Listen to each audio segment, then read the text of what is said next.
2:00 ng madaling araw, ang Hong Kong ay tahimik na, kahit ang kalye sa labas ng gate ay wala ng ingay ng mga taksi at jeepney-style shuttle na karaniwang dumadaan. Si Maria Clara ay nakahiga sa kanyang maliit na kwarto sa likod ng bahay ng pamilyang Cheng. Ang kisame na halos 2 dipa lang ang layo sa kanyang mukha. Ang amoy ng fabric softener ng kanilang kumot ay parang nakasamid sa hangin. Nag-vibrate ang kanyang telepono. Minsan lang. Hindi nag-ring, basta nag-vibrate. At para sa isang taong halos 10 taon nang naghihintay ng mensahe mula sa pamilya, kahit isang vibrate ay nagpupukaw ng buong katawan. Kinuha niya ang telepono. Hindi kilalang numero, walang pangalan sa contacts. Isang larawan lang ang ipinadala. Binuksan niya ito at nandoon na ang lahat. Isang bakery, pamilyar ang gusali, pamilyar ang hugis ng bintana, pamilyar pa nga ang mga pugad-agilan at tiles sa paligid ng pinto na siya mismo ang pumili 5 taon na ang nakaraan mula sa isang katalog na ipinagpadala pa niya ng padala mula Hong Kong. Ngunit ang pangalan sa malaking tarpaulin, maliwanag at masaya at may balloons pa sa paligid, hindi pamilyar. Hindi sa kanya. Nena's Delights, Grand Opening. Sa ilalim ng larawan may caption, "Sana nandito ka, Clara, maganda ang bakery ni Ate Nena." Hindi siya nagsalita. Wala siyang sinabi kahit kanino. Wala naman siyang makakausap sa oras na iyon kahit sino. Hinawakan lang niya ang telepono. Nakatitig sa tarpaulin, sa mga puting letra, sa pangalan ng kanyang ate na nakalagay sa gusali na siya ang nagbayad ng pundasyon, ng pader, ng bawat til, ng bawat kuryente na koneksyon, ng bawat kutsara at palayok sa loob nito. 10 taon. 10 taon ng alaon at alados ng pagising para makarating sa trabaho. 10 taon ng birthday ng mga anak ng kanyang employer na pinagsilbihan niya ng mas maraming pagmamahal kaysa sa sarili niyang mga araw na lumipas ng walang selebrasyon. 10 taon ng pinipigil na luha sa tuwing may nagtatanong sa kanya ng, "Miss Clara, do you miss home?" Dahil kung sisimulan niyang sagutin ng totoo, hindi na siya titigil. Lahat ng iyon para sa bakery na iyon. Na ngayon ay may pangalan ng ibang tao. Naisip niyang tumawag kay Rodel, ang kanyang asawa, ang taong pinagkatiwalaan niya ng lahat, ang taong nagsabi ng, "Huwag kang mag-alala, mahal. Pangalagaan ko ang lahat. Alagaan mo lang sarili mo diyan." Naisip niyang tumawag sa kanyang ate na si Nena, ang babaeng lumaki siyang kasama, ang babaeng tinawag niyang ate ng may buong respeto at pagmamahal sa bawat sulat, sa bawat video call. Hindi siya tumawag. Dahil sa loob ng ilang minuto na hawak niya ang telepono sa dilim ng kanyang kwarto, naunawaan niya ang isang bagay na hindi niya gustong unawain. Ang mga taong tumatawag sa iyong pag-uwi ay hindi ang mga taong nag-aabang sa iyo. Sila ang mga taong nagasabang sa iyong pag-alis. Yo, sana nandito ka, Clara. Hindi pasensya na, Clara. Hindi nandito kami para sa iyo, Clara. Sana nandito ka para mapanood mo kung gaano kaganda ang lahat ng kinuha nila sa iyo. Mabagal na ibinaba ni Maria Clara ang kanyang telepono sa kanyang dibdib. Naramdaman niya ang tibok ng kanyang puso, mabilis, pero hindi sa takot, sa isip. Humiging muli siya sa kisame. 1 minuto, 2 minuto, 3 minuto. Tapos bumangon siya nang walang ingay, nang walang dramatikong kilos, nang parang isang babae na nagpasya lang na uminom ng tubig bago matulog. Kinuha niya ang kanyang telepono, buksan ang notes app, at sinimulan niyang i-type, dahan-dahan, maingat, ang bawat salita. Listahan ng lahat ng kailangan kong malaman bago ako umuwi. Sa labas ng bintana, ang Hong Kong ay nagsimulang magliwanag ng bahagya. Ang malayo-layong ilaw ng mga barko sa Dagat, ang kulay abo na langit na unti-unting nagbubukas. Ngunit si Maria Clara ay hindi na nakatingin sa labas. Nakatingin siya sa screen ng kanyang telepono at nagsimula siyang sumulat. 10 taon. Hindi lang basta numero iyon. Para kay Maria Clara, ang 10 taon ay may amoy. Ang amoy ng fabric softener ng ibang pamilya. Ng sinaing na hindi niya niluto, ng bulaklak na hindi niya naibigay sa sarili niyang hapagkainan. Noong una, hindi siya planong pumunta sa Hong Kong. Ang pangarap niya ay mas simple, mas mabango. Sa Divisoria, mayroon siyang maliit na flower stall. Numero 23 sa gitna ng maingay na palengke. 5 taon niyang pinaghandaan yon. 4:00 ng umaga, gigising siya, sasabay sa jeep papunta sa Maynila at pagdating niya sa stall, amoy hamog pa ang mga rosas na galing Benguet. Hinihipo niya ang bawat tangkay, ang malambot na petals ng puting krisantemo, ang matulis na tinik ng pula-pulang rosas, at alam na niya agad kung alin ang sariwa, kung alin ang hindi na dapat ipagbenta. Clara, kumuha ka na ng 10 dosena ng sunflower. Order ng kasal sa Sabado. Sigaw ng kapitbahay niyang si Eling Mersing. Sige, idagdag mo sa listahan ko. Sagot niya, hindi man tumitingin, ang mga kamay ay abalang nag-aayos ng buke. Hindi lang siya nagbebenta ng bulaklak. Alam niya ang mga presyo sa lahat ng supplier mula Bengue hanggang Laguna. Alam niya kung kailan ibababa ang presyo ng orchid pagkatapos ng Valentine's Day. Alam niya kung paano makikipag-ayos, matapang, magalang, walang humpay. Iyong mga kamay na iyon, sanay sa negosyo, sanay sa pagbibilang. At noong gabi, uwi siya sa Batangas at nagluluto ng tinapay. Iyong bahay nila noon, maliit, may biyak na bintana, ngunit laging may amoy ng mainit na pandesal. Ang kanyang ina, si Nanay Cora, ay nagtuturo sa kanya mula pagkabata. Isang malumbot na kamay sa likod ng bata, ang boses na pabulong, "Dito, anak." Ganito ang pakiramdam ng tamang masa, hindi matigas, hindi malambot. Kailangan mong maramdaman ito ng iyong mga kamay, hindi ng iyong utak. Ang recipe notebook ng kanyang ina ay may 36 na pahina, sulat kamay, puno ng dungis ng harina at mantika. May mga tala sa gilid. Magdagdag ng kaunting asukal kung tag-ulan at huwag kalimutang ipagdasal bago ilagay sa oven. Iyong notebook ang dala niya sa Hong Kong. Kasama ang singsing ng kanyang lola, pilak, may maliit na asul na bato at ang tiwala sa pamilya na inakala niyang hindi masisira nang mamatay si Nanay Cora. Wala siyang ibang nakita kundi ang utang, hospital bills, libing. At ang pangako na sinimulan na ng kanyang ina ngunit hindi natapos. Si Rodel noon, iba siya noon, o baka gusto lang niyang isipin na iba siya noon. Pumunta ka muna sa Hong Kong, Clara. Pansamantala lang. 2 taon, 3 taon, maiipon tayo, maitayo natin ang bakery mo. Ako ang bahala dito.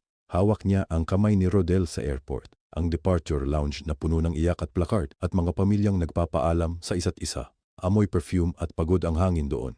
Pangako, Rodel, pansamantala lang ito. Oo, mahal ko, pansamantala lang. Pansamantala, naging 10 taon. Bawat buwan, walang palya, walang dahilan, walang pagpapaliban, nagpadala siya ng pera. 15,000, 20,000, minsan hanggang 30,000 kapag may bonus. Para sa bakery fund, sabi niya, para sa materyales, para sa lupa. At bawat buwan may rason si Rodel. Clara, may emergency. Ang bubong, natanggal sa bakyo. Clara, si Junior, may sakit. Nagastos kami sa ospital. Clara, ang presyo ng semento, nagtaas. Hintayin muna nating bumaba. Bawat beses, sinasagot niya ng, "Sige Rodel, ikaw ang bahala." Bawat beses, nagpadala pa rin siya ng dagdag. At si Nena, ang kanyang ate na si Nena, na siya mismo ang nagbayad ng tuition noong kolehiyo, ay laging may malambot na mga salita. "Huwag mag-alala, Clara, binabantayan ko si Rodel. Mabuti siyang asawa. Magtiwala ka sa amin. Magtiwala ka sa amin." Ilang beses niyang sinabi iyon sa sarili sa mga gabing mag-isa siya sa kwarto sa Hong Kong, ang katahimikan ng apartment na parang bigat sa dibdib. Ilang beses niyang binasa ang mga mensahe ni Rodel, maikli, minsan late ang reply, at sinabi sa sarili, mahal ka niya, nagtitiyaga lang siya. Ngayon, sa harap ng larawang iyon, ang bakery na nagngangalang Nena's Delights, ang ngiti ng kanyang ating parang wala siyang kasalanan sa mundo, naunawaan na niya sa wakas kung bakit walang naitayong bakery. Dahil hindi ito para sa kanya ang itinayo, kinuha niya ang telepono, maingat, parang bato ang hawak niya, isang screenshot, 2, 3. Ang larawan ng bakery na may pangalang Nena's Delights, sa ibabaw ng pinto, neon pink, maliwanag, parang walang kahiyang nagtatayo roon. Hindi niya iyon binura, inisave niya. Sa isang folder na walang label, nakatago sa loob ng photos ng mga random na tanawin, langit ng Hong Kong, mga pusa, sa kalye, linya ng labada. Kahit sino na mag-scroll sa kanyang telepono, hindi makikita. Iyon ang simula. Kinabukasan, nag-sign siya ng leave of absence form sa opisina ng kanyang employer. 21 araw, binabasa ni Mrs. Chan ang papel, nag-angat ng kilay. "Maria, holiday ba? First time mo ito sa 10 taon. "Oo po, ma'am. Gusto ko na pong makita ang pamilya ko." Ngumiti si Mrs. Chan. "Sige, deserved mo na yan." Wala siyang sinabi pa. Ngumiti lang siya pabalik, ang ngiti na hindi umaabot sa mga mata. Gabi na nang pumunta siya sa opisina ni Attorney Villanueva sa Wan Chai. Maliit na opisina pero puno ng libro, sa lahat ng dingding, amoy kape at lumang papel. Isang Pilipino, nakatali ang buhok, nakasuot ng simpleng polo. Umupo ka, sabi niya. Anong problema mo? Ibinaba ni Maria Clara ang kanyang bag. Dahan-dahan. 10 taon na akong nagpadala ng pera sa Pilipinas para itayo ang bahay namin at isang maliit na bakery. Ngayon, natuklasan ko na ang bakery ay nasa pangalan ng ibang tao. Hindi ko alam kung anong nangyari sa pera. Tumahimik si Attorney Villanueva. Kinuha niya ang ballpen. Hindi pa siya nagsusulat. Asawa mo ba itinayo ang bakery? Asawa ko at ate ko. Legal na asawa. Kasal talaga kayo? Oo po, 10 taon na. Property sa Batangas? Oo. Huminga siya ng malalim. Pakinggan mo ako, Maria. Huwag kang kumilos nang walang ebidensya. Kahit gaano ka kagalit ngayon, huwag. Kapag kumilos ka agad, mawawala ang iyong advantage. Mag-ipon ka muna ng lahat ng dokumento mo, bank records, resibo ng remittance, kahit text messages, lahat. Tiningnan niya si Maria Clara ng diretso. Kaya mong gawin iyon? Sandali lang ang pag-iisip ni Maria Clara. Kaya ko. 3 gabi siyang hindi natulog ng maayos, hindi dahil sa luha, kundi dahil sa mga numero. Bukas ang laptop niya sa tabi ng kama, ang ilaw ng screen na tanging liwanag sa kwarto. Nag-download siya ng 10 taon ng bank records. I-print niya ito mamaya. Ngayon, bawat linya ay binabasa niya. Bawat transfer, bawat buwan.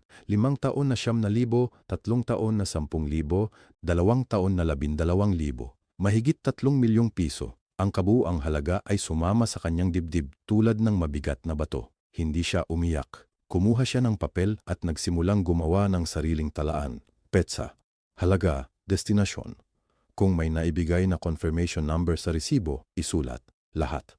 Ang kamay niya ay nagsimulang masaktan sa pagsusulat. Nang makalipas ang ilang oras, huminto siya, tinignan ng kanyang mga daliri. Ang mga kamay na dati ay nagmamasa ng harina tuwing umaga, ngayon ay nagtatala ng katibayan.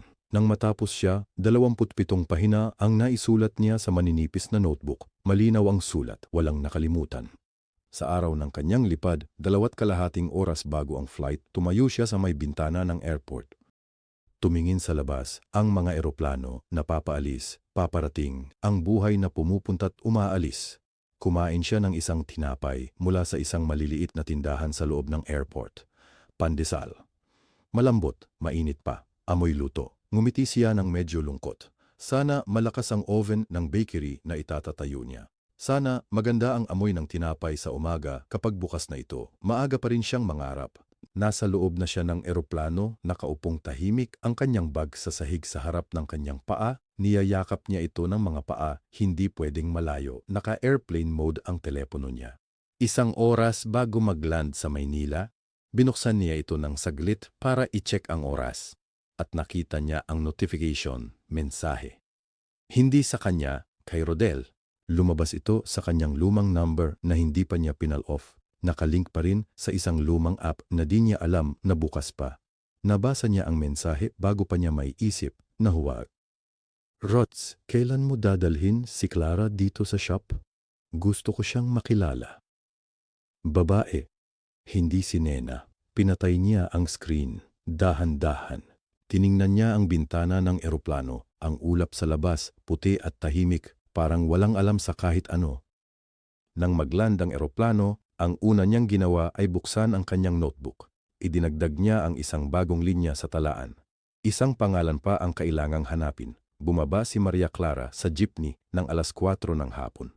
Mainit. Ang amoy ng aspalto at ng tuyong dahon ay pamilyar. Parang kahapon lang siya umalis kahit 10 taon na. Hawak-hawak niya ang maliit na maleta. Isa lang, ang iba ay iniwan na niya sa locker ng terminal. Hindi siya nagpaalam sa sinuman. Walang I'm coming home, walang pasabi. Lumakad siya ng dahan-dahan, tulad ng isang taong hindi nagmamadali. Tulad ng isang taong walang alam. Ang unang bagay na nakita niya ay ang mga bulaklak. Mga rosal, gumamela, sunflower, pula, dilaw, puti. Nakahanay sa labas ng isang maliit na tindahan sa tabi ng kalsada. Makulay, maayos, parang postcard. Napatigil si Maria Clara. Ang lote na iyon, kilala niya iyon. Bakante noong umalis siya. Malaking bakanting lote na sinabi ni Rodel na pag-iipunan natin para sa bakery. Clara, dito tayo magtatayo. Ngunit ngayon may nakatayo roon. Isang maliit na flower shop. Sa harap, nakasulat sa malalaking titik na may palamuti, Rodel's Blooms. Dahan-dahan siyang lumakad palapit, parang turista. Parang hindi niya alam kung sino si Rodel. Amoy ng mga bulaklak, matamis, mabango ang sumalubong sa kanya. Noon, bago pa siya umalis para sa Hong Kong, siya ang nagbebenta ng bulaklak sa palengke. Siya ang nakakaalam kung alin ang sariwa, kung alin ang nalanta na. Siya ang nagtuturo kay Rodel kung paano alagaan ang mga halaman at ngayon, ang kanyang mga aral nakatayo roon sa harap niya.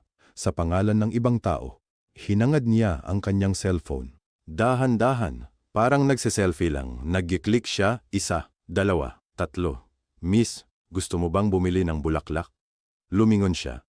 Batang babae, siguro 17 taon, nagbibigay ngiti, nakasuot ng puting polo na may maliit na logo ng Rodel's Blooms sa dibdib. Hindi muna, sabi ni Maria Clara. Ngumiti siya. Maganda lang yung mga bulaklak. Bago bang tindahan ito? Mga 3 taon na po, sabi ng batang babae. Matagal na rin. Si Kuya Rodel ang may-ari, pero si Ma'am Liza ang laging nandito. Ma'am Liza, ulit ni Maria Clara. Parang tinatandaan lang. Opo, siya talaga ang nagpapatakbo. Magaling siya sa arrangement. Naku, maganda. Ngumiti pa rin si Maria Clara. Sige, salamat ha. Lumakad siya palayo ng dahan-dahan. Hawak ang cellphone, nakangiti pa rin. Sa loob niya, walang ingay, tahimik.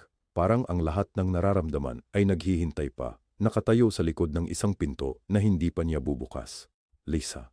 Iyon ang pangalan, isa pang linya sa notebook.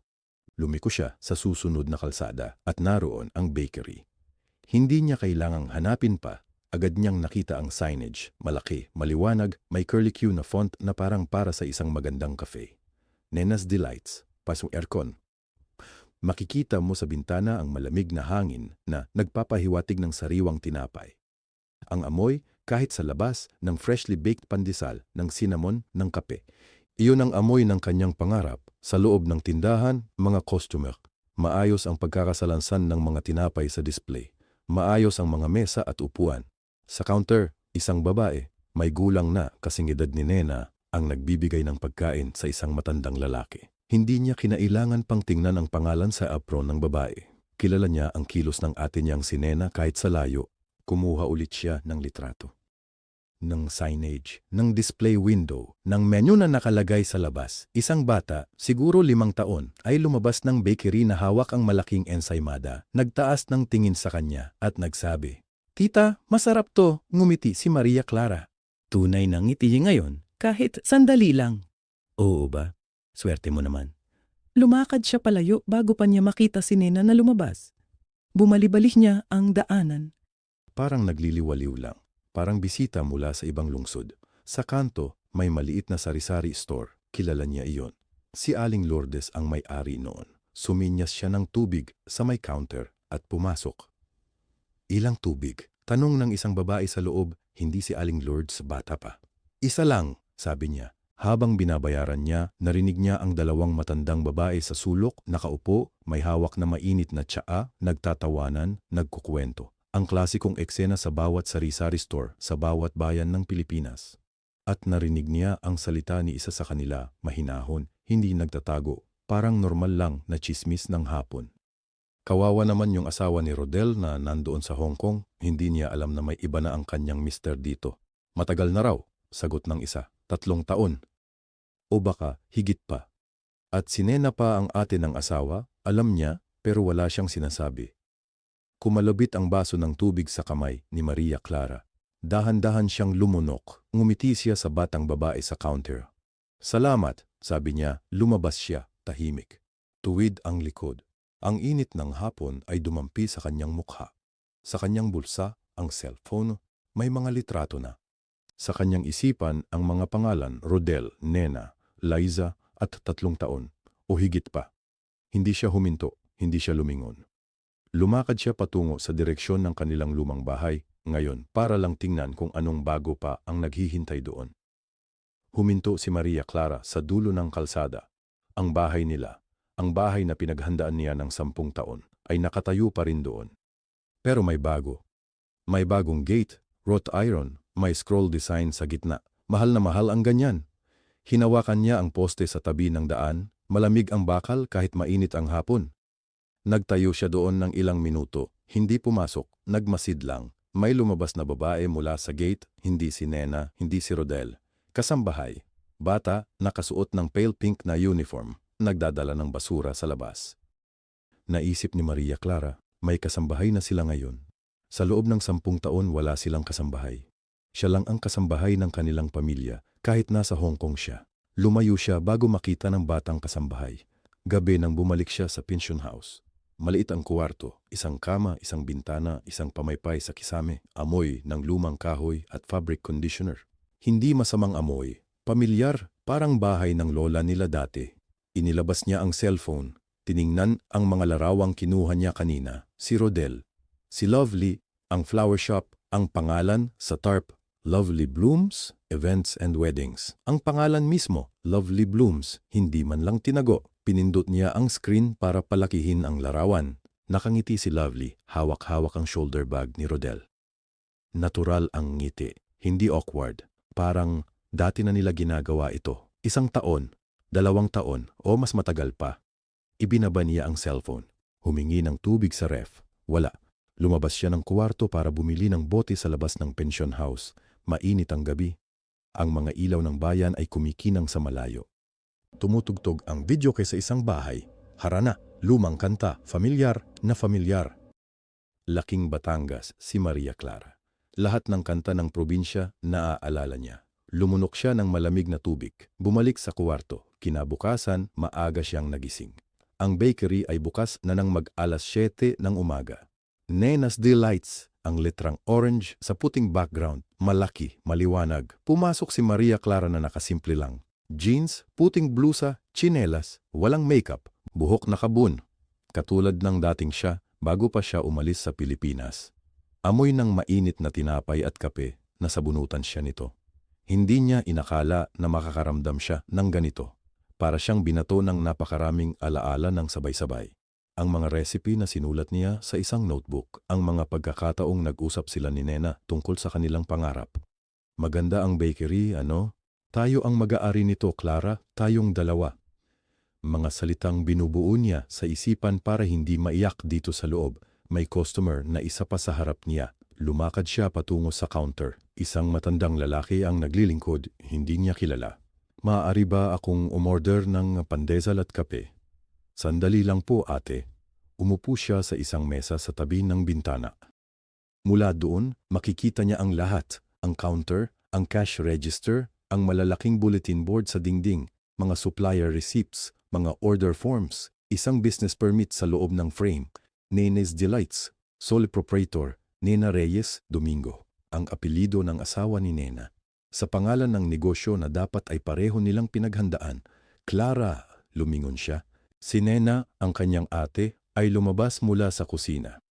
Nakasuot ng bakery apron, nagtatahip ng kamay sa tela.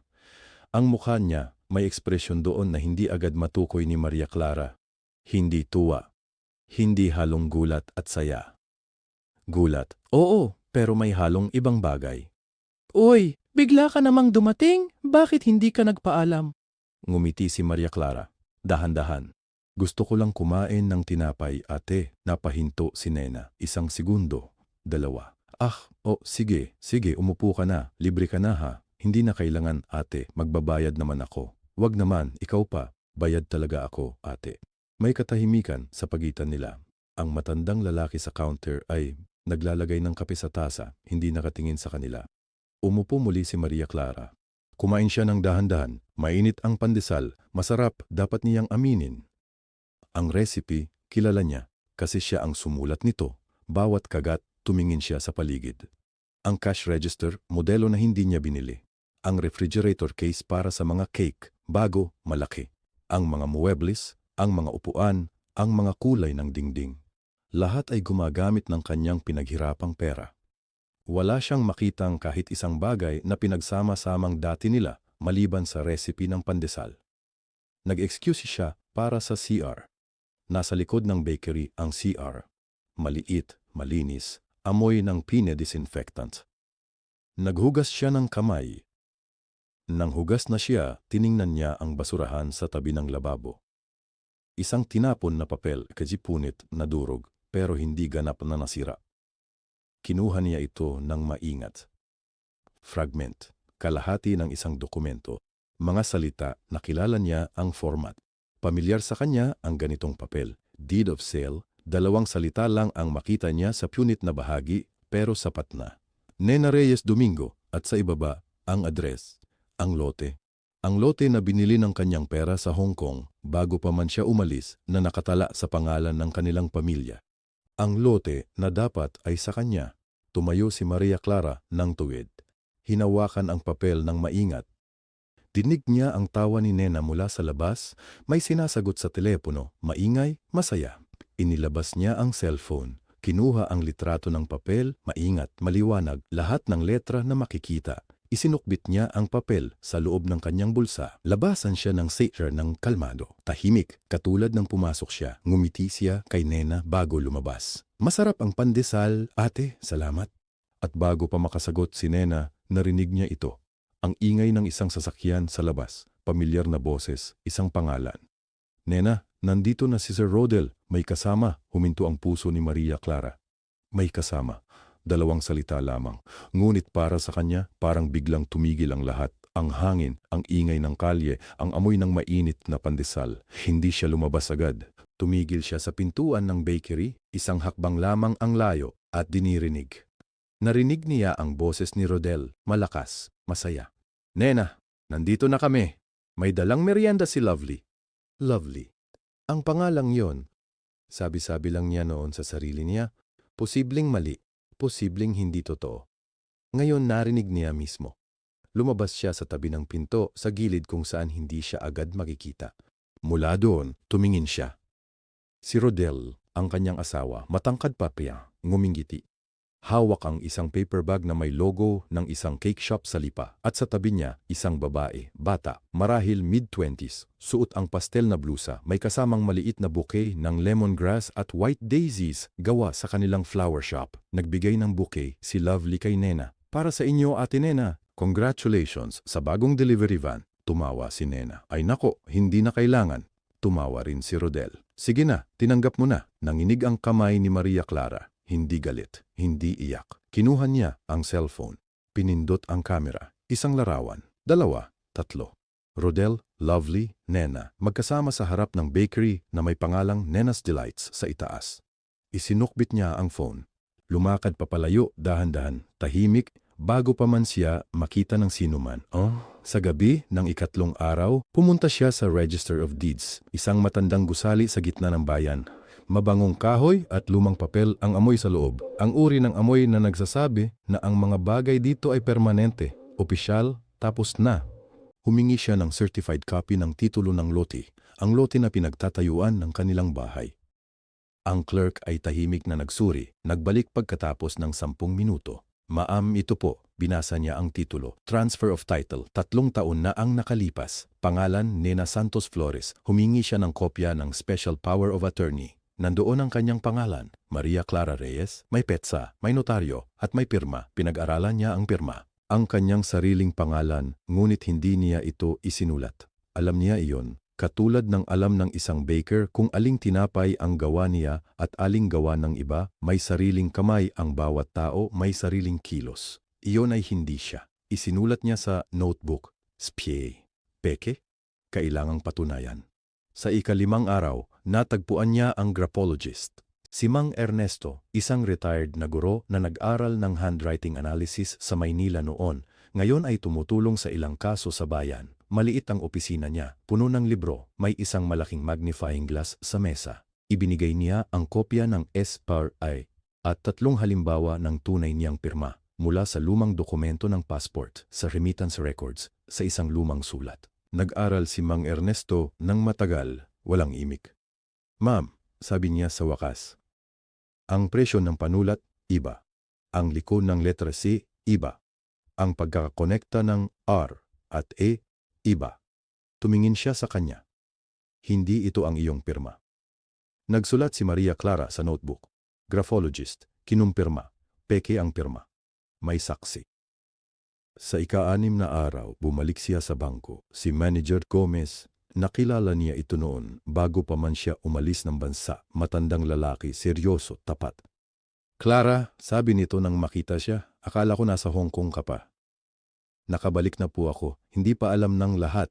Napangiti ang manager, tahimik na nagbasa ng mga dokumento na inilabas niya, remittance records niya, bank statements ng bakery account sa pangalan ni Nena, ang flower shop loan sa pangalan ni Rodel at Lovely. Ano ang kailangan mo? Kailangan ko ng opisyal na kopya, lahat, para sa korte, kung kailangan. Tumango si Manager Gomez, bibigyan kita, ngunit Clara, ingat ka, kapag nalaman nila na ikaw ay nagtatanong, magbabago ang lahat. Alam na niya iyon. Sa ikapitong gabi, mabagal siyang naglakad pabalik sa pension house. Ang kalsada ay tahimik na, amoy ulan ng hangin, malapit nang bumuhos. Hawak niya ang notebook sa dibdib katulad ng hawak ng isang ina sa kanyang anak. Lahat ng kailangan niya nandoon na. Bigla na lamang tumunog ang kanyang cellphone, Rodel. Nakatayo siya sa gitna ng kalsada, hindi gumagalaw. Tumunog ito ng 1, 2, 3 beses. Pinindot niya ang sagot, ngunit hindi nagsalita. Dinig niya ang boses ng asawa sa kabilang linya. Clara, nasaan ka na? Kailan ka uuwi? Namimiss ka na namin dito. Namimiss ka na namin. Napaluha siya, isang luha lamang, tumalon mula sa kanang mata, nahulog sa pisngi, natuyo agad sa hangin. Hindi dahil napatawad niya, Hindi dahil nakalimutan niya, kundi dahil noon pa man, mahal na mahal niya ang taong iyon. At ang pagmamahal na iyon ay tunay, kahit ang lahat ng iba ay peke. Ibinaba niya ang telepono. Hindi sinagot. Nagtuloy siya sa paglakad, 1 hakbang, 2, 3, habang ang ulan ay nagsimulang pumatak. Bumaba siya ng taksi sa harap ng bahay ng 12:00 ng tanghali. 2 maleta, 1 backpack. At ang mukha ng isang babaeng pagod, tunay na pagod, hindi lamang sa biyahe, kundi sa lahat ng natuklasan niya sa loob ng 8 araw. Tumayo siya sa harap ng pintuan, huminga ng malalim, eto na. Clara! Bukas na ang pinto bago pa man niya nakalapit ang kamay. Si Rodel, ngumingkiti, may suot na puting polo, amoy kolon na hindi niya kilala. Bagong pabango, kailan pa, niyakap siya nito ng mahigpit. Miss na kita, mahal, ang tagal-tagal mo. Niyakap niya rin. Naging tama ang posisyon ng mga braso, tama ang lakas ng yakap, tama ang lahat, pero parang nag-a-acting siya sa isang pelikula na hindi niya pinili. Miss din kita, sabi niya, malambot, mahinahon. Totoo noon, dati. Lumabas si Nena mula sa loob, nagtatahip ng mga kamay sa tela ng damit. Amoy mantika at asukal, nanggaling sa kusina. Clara, surprise ka talaga, ha? Hindi ka nagpaalam. Akala ko maaga ka pa. Nabago ang flight, sabi ni Maria Clara, ngumiti.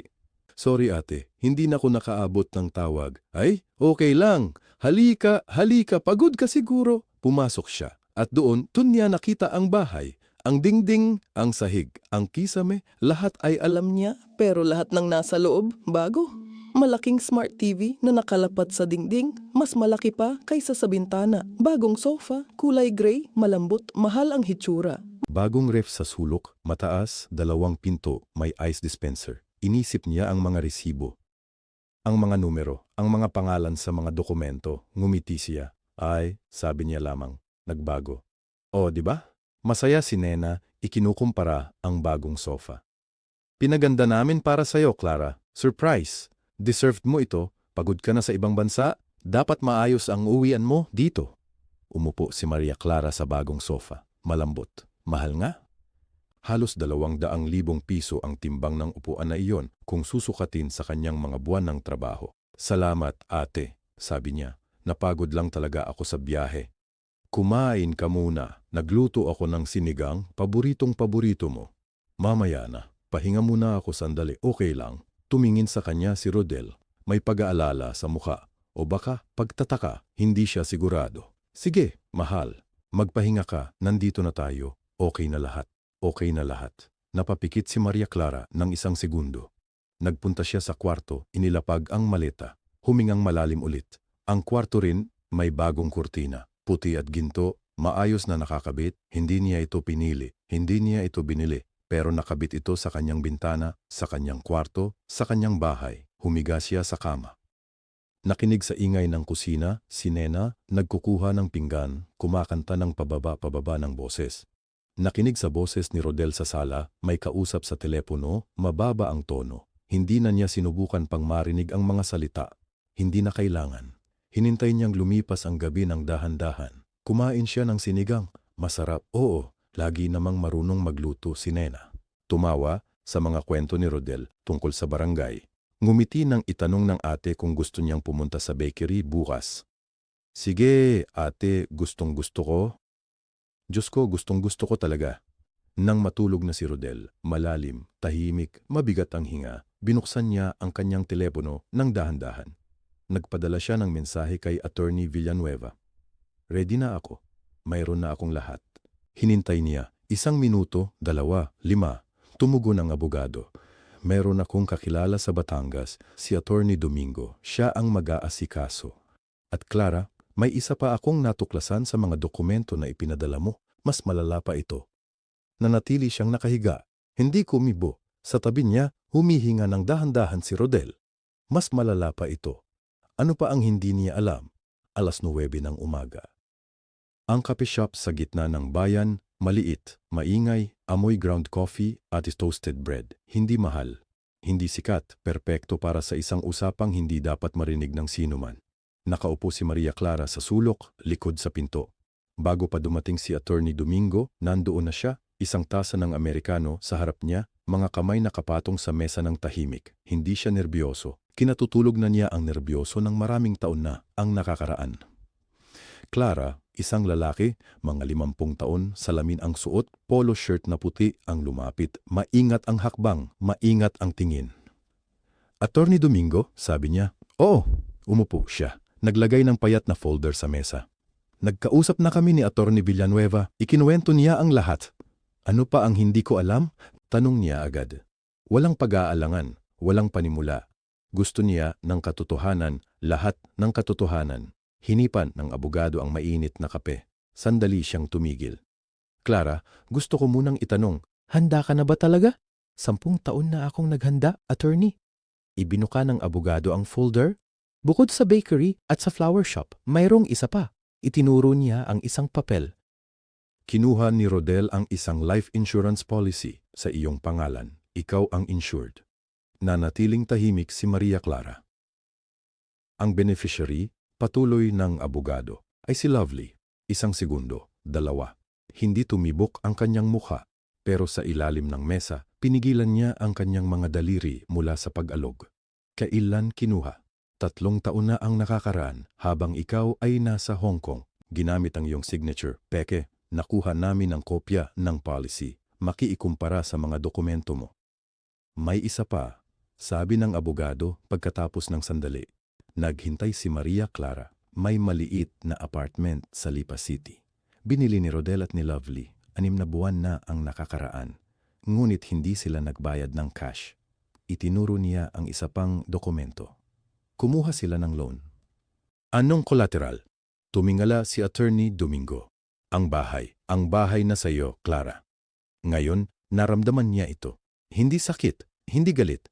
Isang bagay na mas malamig kaysa sa dalawa, isang klase ng pagkaalam na tumatagos sa buto. Magkano ang loan? 1,500,000 piso. At ang deadline? 6 na buwan mula nang kinuha. 3 buwan na ang nakalipas. 3 pa lang ang natitira, bulong niya, hindi tanong. Pahayag. Tumango ang abogado. Ininom ni Maria Clara ang kanyang kape. Maanghang. Mainit. Ang tasa ay binalangkas ng kanyang mga daliri ng maingat. Parang tinitimbang niya ang lahat ng narinig. Sa labas ng bintana, dumaan ang isang truck. Maingay, mabilis. Pagkatapos ay katahimikan ulit. Attorney, sabi niya sa wakas. Ilang araw ang kailangan namin para ihanda ang lahat ng papel? 2 linggo, sabi ng abogado. Kung tutulungan mo kami, tumayo si Maria Clara, dahan-dahan. Tuwid ang likod, kinuha ang kanyang bag, uminom ng huling higop ng kape. 2 linggo, sabi niya. Pero Clara, tumayo rin ang abogado. Mas mababa ang boses, mas seryoso. Sigurado ka ba sa gagawin mo? Kapag ginawa natin ito, walang pabalik. At ngumiti si Maria Clara. Hindi ang ngiting pinilit niya sa harap ni Rodel. Hindi ang ngiting ginamit niya para sa mga kapitbahay. Ito ay tunay. Mula sa isang lugar sa loob niya na matagal na niyang itinapon pero hindi talaga nawala. Wala na akong babalikan, attorney. Sandali siyang tumigil. Matagal na, lumabas siya sa pintuan. Sa mesa, naiwan ang tasa, walang laman, malamig na, at sa folder ng abogado, isang bagong papel pa ang nakalapat na hindi pa niya nakikita. Bukas pa lang siya magbubukas nito, nang gabing iyon, hindi nakatulog si Maria Clara. Hindi dahil sa takot, hindi dahil sa pag-aalangan. Nakahiga siya sa tabi ni Rodel, nakapikit ang lalaki, humihilik ng dahan-dahan, at pinakinggan niya ang tunog ng orasan sa dingding. Isang segundo, isa pa, isa pa. Kinuha niya ang kanyang tsinelas ng tahimik, lumabas sa sala, naupo sa sopa at binuksan ang folder na inuwi niya mula sa opisina ni Attorney Domingo. Doon niya nakita ang papel na hindi pa niya nabasa, isang liham mula sa bangko. Petsa, 2 araw na nakalipas. Binasa niya ito ng mabagal. Nang matapos, ibinaba niya ang papel. Pinagmasdan ang kanyang mga kamay sa dilim. Hindi nanginig. Kinabukasan, nagprito siya ng itlog para kay Rodel. 2 itlog, sunny side up. Katulad ng gusto nito, naglagay ng toyo sa gilid, nagbuhos ng kape. Ang bango, sabi ni Rodel, pumasok sa kusina habang nagsusuot ng kamisita. Maaga ka bumangon? Hindi ako makatulog, sabi niya, ngumiti. Kayo pa ang bagong dating, ako, sanay na ako sa Hong Kong time. Baka jet lag pa, sabi ni Rodel, umupo at agad kumain. Hindi na naman nagpatingin. Naghugas siya ng pinggan habang ang asawa ay kinukuha ang bag nito. Maririnig niya ang mga susi, ang pinto, ang makina ng kotse. Pagkatapos, katahimikan. Hinukay niya ang kanyang bag at kinuha ang cellphone, tinawagan niya si Attorney Domingo. Nakita ko na ang papel, sabi niya, at, tanong ng abogado, kailangan nating bilisan, maigting na katahimikan sa kabilang linya. Kailan mo, gusto? Bukas, ang reunion, bukas pa, pero ngayon ay kailangan naming ayusin ang isa pang bagay. Ano? Ang bahay, sabi niya. Hindi ko siya hahayaang ibenta. Nang hapon ng araw na iyon, pumunta siya sa bakery para sa huling beses bilang isang helper. Amoy harina at mantikilya ang loob. Maingat siyang ngumiti nang makita siya ni Nena. Clara, andito ka na naman. Ikaw talaga, walang pahinga. Natamis ko ang mga kamay ko sa pagluluto, sabi niya. Saan ko ilalagay ang buhay ko kung hindi dito? Tumingin si Nena sa kanya ng sandali. May halong kilig at pagtataka sa mukha ng ate. Oo nga, sabi nito. Dito ka na lang palagi. Habang tumutulong siyang mag-ayos ng baked goods sa display counter, maingat niyang kinuha ang huling resibo mula sa cash register drawer. Isang resibo para sa isang industrial oven na binili 8 buwan na ang nakalipas. 500,000 piso. Pera niya. Pangalan ni Nena. Nilagay niya sa bulsa ng kanyang telabag nang walang imik. Bago lumabas, tumigil siya sa pintuan. Tiningnan niya ang ilaw na nakasabit sa kisame, isang parol-shaped na ilaw na binili niya sa Maynila noong ika-2 taon niya sa Hong Kong, isa sa kanyang mga padala na hindi nagamit para sa mga bata kundi para sa isang bakery na may pangalang hindi kailanman kanya. Clara, bukas, excited ka na ba? Tawag ni Nena. Oo, ate, sagot niya. Oo. Nang gabi, nasa sala siya nang magring ang kanyang telepono. Hindi kilala ang numero pero kilala na niya ang numero ng bangko. Ma'am Reyes? Opo. Ma'am, ang inyong bahay sa Batangas may nag-file ng papeles para ibenta ito sa susunod na linggo. Gusto lang naming i-inform kayo dahil ang pangalan ninyo ay kasama pa rin sa titulo. Tumigil siya ng 1 segundo lang. Alam ko, sabi niya. Salamat sa impormasyon. Ibinaba niya ang telepono. Nakarinig siya ng mga hakbang sa hallway si Rodel palabas ng kwarto. Sino iyon? Tanong ng lalaki. Ngumiti siya. Kaibigan ko lang sa Hong Kong. Kumusta? Umupo ang lalaki sa sofa. Kinuha ang remote. Binuksan ang TV. Pinagmasdan niya ang lalaking iyon. Ang mga balikat, ang kamay, ang mukha na dating pamilyar sa kanya at isang bagay sa loob niya ay tahimik na nagsara. Hindi pinto ng galit. Pinto ng kasaysayan. Bukas na ang lahat ng sasabihin niya, bukas na ang lahat ng sasagutin ng katotohanan. Pero ngayong gabi, nandoon pa rin siya sa sala, nakaupo, nanahimik, at sa kanyang bulsa, isang resibo at isang pangako. Wala siyang alam na kinabukasan.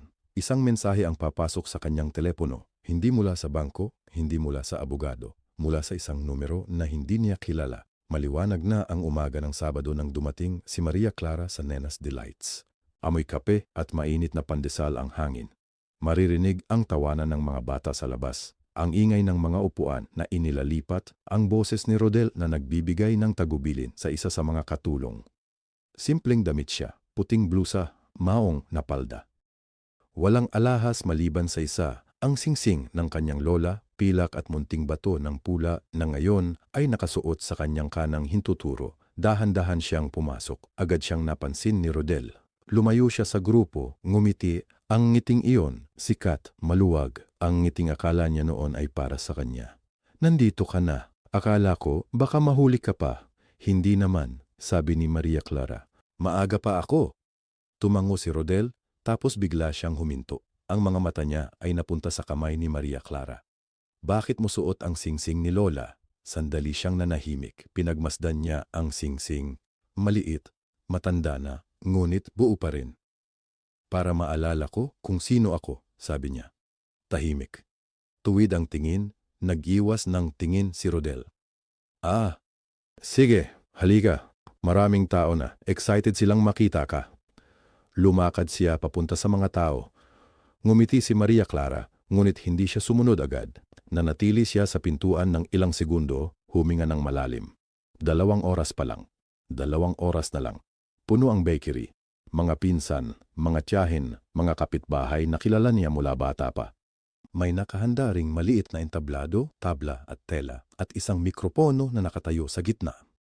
Sa likod do isang malaking cake. Happy 10th Anniversary, Rodel at Clara. Puting frosting, pulang letra. Nakita niya si Nena sa likod ng counter, nagdadala ng plato, nakangiti sa lahat. Proud, parang ang lahat doon ay kanya. Clara, tumakbo sa kanya ang isang pinsan. Grabe ka, hindi ka man lang nag-post na uuwi ka, nagulat kami. Gusto kong surprise, sabi ni Maria Clara, ngumiti siya. Totoo ang ngiti, ngunit ibang dahilan ang nasa likod nito, halos 1 oras ang lumipas. Toast si Rodel, hawak ang baso ng Red Horse, boses na malakas para sa lahat. 10 taon na kami ni Clara. Alam ninyo, hindi madali ang malayo ang asawa. Pero nandito tayo ngayon, buo ang pamilya, maayos ang buhay, at para dyan, nagpapasalamat ako sa lahat ninyo. Palakpakan, tawanan. Tinawag nila si Maria Clara para tumayo sa tabi ni Rodel para sa litrato. Tumayo siya, ngumiti para sa kamera, tapos naramdaman niya ang pagbabago ng hangin sa pintuan. Lumingon siya. 3 tao ang papasok, isang lalaki sa kurbata at briefcase, isang babae na may malaking sobre, at isang lalaki sa itim na polo na may ID, sa dibdib na malinaw ang sulat, NBAWISE, natigilan ang musika. Hindi agad, pero parang domino, isa-isa, napansin ng mga tao. Natigilan si Nena sa gitna ng kanyang pangungusap. Ang plato sa kanyang kamay ay halos mahulog. Sino ang mga iyon? Bulong niya. Pero maririnig ng lahat ang boses niya. Nagsisimula nang matinig ang pagkabahala. Lumapit si Attorney Domingo kay Maria Clara. Handa na kami, sabi niya ng tahimik. Tumango si Maria Clara. Lumingon siya sa buong bakery, sa mga mukha ng mga tao na 10 taon niyang pinaghandaan ng kinabukasan, pinagpadala ng pera, pinangarap para sa. Kumuha siya ng mikropono, dahan-dahan, tahimik ang lahat. Mga kaibigan, sabi niya, mga kamag-anak. Malinaw ang boses, hindi nanginginig. Salamat sa pagdating. Meron akong gusto ninyong marinig. Naramdaman niya ang tingin ni Rodel, naghahanap ng sagot, naghahanap ng paraan para tumawa pa rin. Ngunit sa pagkakataong ito, wala nang tatawanan. Sa bulsa niya, makapal na sobre, mga resibo, mga statement, mga screenshot na nakalimbag. At sa labas ng bakery, isang sasakyan ang huminto. Bumaba ang isang babae, si Gemma, ang florist, ang bagong partner ni Rodel, at ang kanyang mga paa ay nagsimulang lumakad papasok.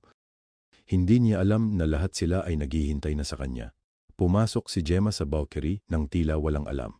Naka-floral dress siya, asul at puti, parang laging may handang ngiti sa labi. Hinanap agad ang tingin ni Rodel. Ngunit nakakatog ang mga paa niya nang makita ang dami ng tao. Uy, ano since occasion? Tanong niya ng magaan. Walang sumagot. Lumakad si Maria Clara patungo sa gitna ng silid. Amoy tinapay at kape ang hangin, ang amoy ng 10 taon ng pangarap. Ibinuhos niya ito sa alaala bago pa man magsalita. Inilabas niya ang unang dokumento. Ito ang remittance records ko. Sabi niya, malumanay. Parang nagtuturo. 10 taon, bawat buwan. Hindi ako na mali kahit minsan. Ipinasa niya ito sa kapitan. Tiningnan ng matanda, tumango ng dahan-dahan. Ito ang special power of attorney na ginamit para ibenta ang lote sa Batangas. Inilabas ang pangalawa. Ayon sa graphologist, si Dr. Reyes, ang pirma ko rito ay peke. Narito ang kanyang affidavit. Clara, simula ni Rodel. Hindi pa tapos. Tahimik siya. Inilabas niya ang ikatlo, ang deed of sale ng lote. Nakasulat dito, Nena Santos Villanueva, ang ate ko. Ang taong pinagkatiwalaan ko ng aking bahay, ng aking pamilya, ng aking pera habang ako ay nasa ibang bansa. Narinig niya ang isang malakas na hininga mula sa gilid. Si Tita Seling, kamag-anak nila, kaibigang maaasahan ni nanay nila noong buhay pa ito, humawak sa dibdib niya. Lumingon si Nena kay Maria Clara. Namumula ang mga mata niya. Clara, pakinggan mo ako. Ate, isang salita lang. Walang galit, walang iyak. 10 taon akong nagpadala ng pera para sa ating pamilya. Pinagkatiwalaan kita, iyon lang ang kailangan mong malaman. Napaiyak si Nena o malakas, puno ng pasabi. Ngunit hindi na lumingon si Maria Clara sa kanya. Inilabas niya ang ika-4, ang business permit ng Nena's Delights at ng florist shop. Ang bakery na ito ay dapat na Maria Clara's. Naroroon ang orihinal na plano, nakalagay pa rin ang aking pangalan. Binago ito nang wala akong alam. Tumigil siya. Ang florist shop, pinunduhan ng pera ko rin iyon. Narito ang bank records. Tumayo si Attorney Domingo, seryoso ang mukha niya. Ang lahat ng dokumentong ipinakita ni Clara ay certified true copies mula sa mga opisyal na ahensya ng gobyerno. Mayroon din kaming affidavit ng isang graphologist na nagpapatunay na ang pirma sa special power of attorney ay peke. Ang lahat ng transaksyong ginawa batay sa peking SPA ay void, walang bisa sa mata ng batas. Hindi yan totoo, sabi ni Rodel. Mas mababa na ang boses. May pagkakamali yan, Clara. Pakinggan mo muna. Rodel, isang salita, ngunit tumahimik ang silid. Lumingon si Maria Clara sa kanya sa unang pagkakataon mula nang bumalik. Talagang tumingin, hindi siya umiwas. At sa mga mata ng lalaki, nakita niya ito, takot, hindi galit. Hindi kahihiyan, puro takot. Inilabas niya ang huling sobre. Ang bahay, ang lote, ang bakery, lahat ay nasa pangalan ko pa rin. Ang special power of attorney ay peke. Ang loan ay void. Ang annulment petition ay na-file na ngayong umaga. Huminto siya. Lumingon sa pinto, isang lalaki sa dark blue polo shirt, tahimik, patayo, may ID sa leeg, ang nakatayo sa sulok mula pa kanina. At ang NBI officer na nakatayo doon, sabi ni Maria Clara, ay narito para sa estafa complaint. Laban sa 3 pangalan, napalingon ang lahat kay Rodel. Walang nagsalita. Si Shema, na nakatayo pa rin malapit sa pinto, hawak ang kanyang bag ng mahigpit, ay unti-unting humakbang paatras. Ngunit nakaharang na ang isang tauhan ni Attorney Domingo sa labas. Walang makaalis. Lumipas ang mga sandali ng parang mabigat na hangin. Isa-isa, lumabas si Rodel, si Nena at si Gemma, hindi ng sarili nilang kagustuhan. Kasama sila ng NBI officer, tahimik, walang sigaw, walang luha. Ang tanging maririnig ay ang yapak ng sapatos sa semento at ang malakas na tunog ng pintuan ng sasakyan sa labas. Ilan sa mga kamag-anak ay nanatili sandali. Ang isa pang matandang tita, si Tita Coring, na laging tahimik sa mga handaan, ay lumapit kay Maria Clara. Hinawakan ang kanyang kamay. Hindi nagsalita. Nagpakita lang ng pagsisisi sa kanyang mga mata. Pagkatapos, lumabas din siya. Nag-iisa na si Maria Clara sa bakery. Dahan-dahan siyang lumakad papunta sa likod ng counter. Amoy tinapay pa rin ang hangin, mainit, matamis, parang bahay. Parang bata pa siya at naglalaro sa kusina ng kanyang ina. Binuksan niya ang oven.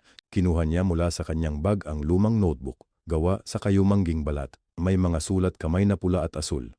Notebook ng kanyang ina. Dala niya ito sa Hong Kong sa loob ng 10 taon. Binuksan. Amoy papel at alaala. Nagsimula siyang maghanda, harina, asukal, yeast. Ang kanyang mga kamay ay gumalaw ng kusa, hindi na kailangang mag-isip kasi nandun na sa kanyang mga daliri ang lahat ng alaala. Pagkalipas ng ilang sandali, may kumatok sa pintuan. Bukas pa ito. Lumingon si Maria Clara. Si Lovely. Namumula ang mata. Puti ang labi, nakatayo sa doorway nang parang hindi siya sigurado kung maaari siyang pumasok. Ate Clara, sabi niya, mababang boses. Hindi ko alam na may asawa siya, pinaglabanan niya rin ako. Sinabi niya na kayo ay, na matagal na kayong, alam ko, sabi ni Maria Clara. Tahimik, hindi galit, hindi malamig, kalmado lang, tulad ng tubig pagkatapos ng ulan. Hindi ikaw ang dapat humarap sa akin ngayon, Lovely. Lumunok ang babae. Mukhang halos maiyak na naman. Lumingon si Maria Clara sa oven. Lumabas na ang unang batch, pandesal, ginto ang kulay, mainit pa, humihinga pa. Kinuha niya ang isa, iniabot kay Lovely. Kumain ka muna. Tinanggap ito ni Lovely nang may nanginginig na kamay. Tiningnan niya ang tinapay na parang hindi siya sigurado kung karapat dapat siyang tanggapin ito. Pagkatapos, dahan-dahang lumabas siya. Walang ibang sinabi, kinabukasan, maaga pang gising si Maria Clara. Sa labas ng bakery, may bagong tarpaulin. Malaki, malinaw, puting letra sa asul na background. Clara's Bakery, bukas na. At sa ibaba, mas maliliit na letra, ngunit mababasa. Huwag kailanman kalimutan kung sino ka, kahit ilang taon kang lumayo. Tumayo siya sa harapan ng tindahan. Tumingin sa langit ng Batangas, ang parehong langit na pinagmasdan niya bago siya umalis 10 taon na ang nakakaraan.